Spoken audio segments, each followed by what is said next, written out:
Nikukaribishe kwenye madhabahu ya Niko Shining Star Heaven Embers.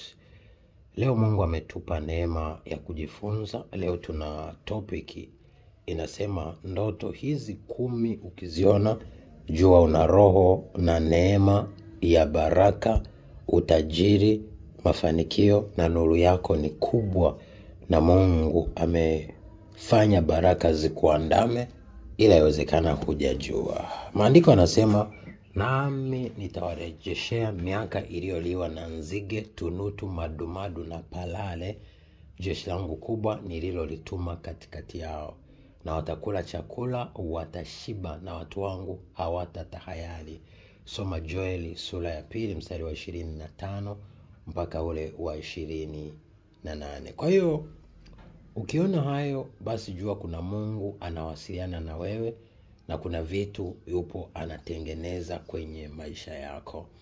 Lakini pia maandiko yanasema nami nitawanyeshea mvua ya baraka. Mithali 10:22 anakuambia baraka za Mungu zinatajirisha wala hazichangamani na huzuni.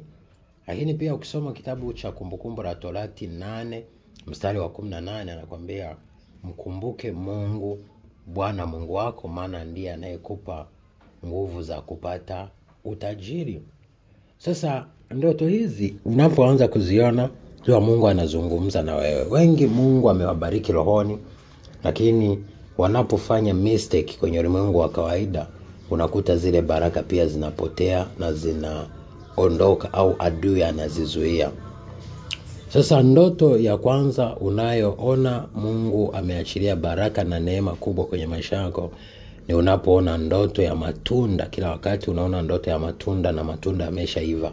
Kama ni matunda mabichi basi majira bado, lakini kama matunda yameiva au umejifungua kwenye ulimwengu wa roho basi Mungu anakuonesha ni majira ya kupokea baraka, kwa sababu mtoto anaweza kuwa ni ishara ya baraka au matokeo mazuri au kupata kabisa baraka ya mtoto, au matunda ni ishara pia, au mazao unaona umevuna mazao mengi, maharage, mahindi, njegere, vitu vizuri na unakuta mazao au yale matunda ni mazuri, basi jua ni baraka. Lakini 2, unapoona mvua ni ishara pia ya baraka, ina maana zitaanza kukumiminikia, utaanza kutembea katika baraka. Unapoona mvua ambayo ni nzuri na kunyeshea kwenye ulimwengu wa roho au unaiona kwenye ulimwengu wa roho. Lakini 3, unapoona pesa, labda umeokota pesa nyingi au umepokea pesa nyingi au umelipwa pesa nyingi au kwenye biashara unaona unapata faida nyingi, basi Mungu atakuzidisha na kukufanikisha.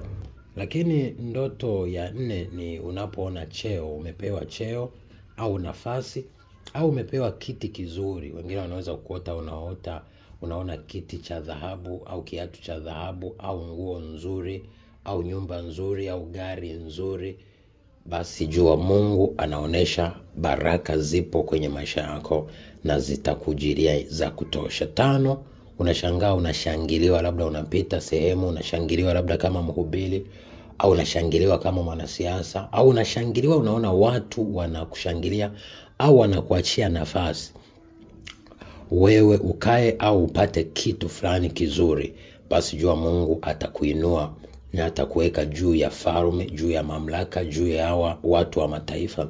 6, upo nje ya nchi, unaona labda una wazungu, wewe kama ni Mwafrika au ni Mwafrika ni mzungu, naona una Waafrika, uko nje ya nchi yako au upo na watu wa nje ya nchi yako, basi Mungu anaonesha atakufikisha kimataifa. Lakini 7, umepanda ndege au umepanda meli. Kumbuka hizo ni aina ya usafiri ambao sana sana huwa unaenda nje ya nchi au unavuka mipaka. Kwa hiyo Mungu anakuonesha utavuka mipaka na utainuliwa na huduma yako au hatima yako ni kubwa.